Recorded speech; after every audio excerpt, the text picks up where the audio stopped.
Thank you, Chair and members of the committee. For the record, my name is Michael Finley, and I'm the Director of Government Relations for the National Shooting Sports Foundation.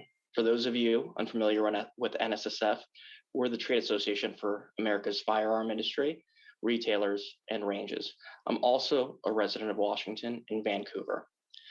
Today, you've begun hearing about the unintended consequences of passing SB 5217. Specifically, you've heard about the thousands of high-paying jobs that this bill will likely kill if passed.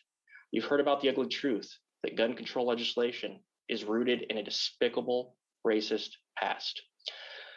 You'll also hear about semi-automatic long guns accounting for a small percentage of crimes committed with a firearm nationally, even smaller within Washington. But with my limited time today, I'd like to focus on the definitions, more specifically Section 1(1)(a). There was a question earlier, why would anyone need an assault rifle? It makes no sense. Also, somebody said that there is no place for a weapon that is on the battlefield to be on our streets. Well, you have to first have a meaningful definition.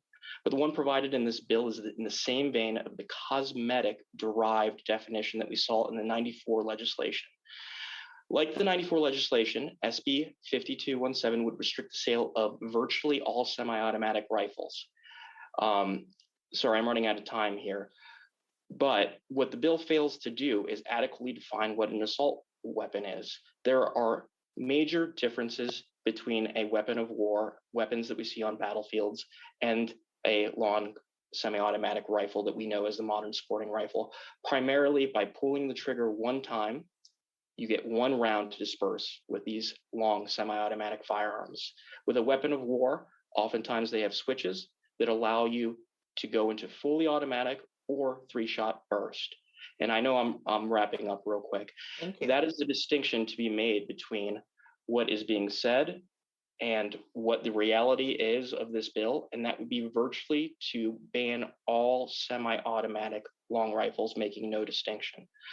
Thank you for your time. The one last thing I will leave you with is this committee has been very great in giving Washingtonians the ability to have their voices heard. In the COVID era that we are living in, unfortunately, our hearing on one of the most consequential pieces of legislation just isn't enough time. There are over 5,000 people signed up in the queue. You'll hear from a small fraction of that. Over 90% of those folks are against this bill. I'm sorry, Chair, you've been very nice with my time. Thank you very much. I'll wrap up.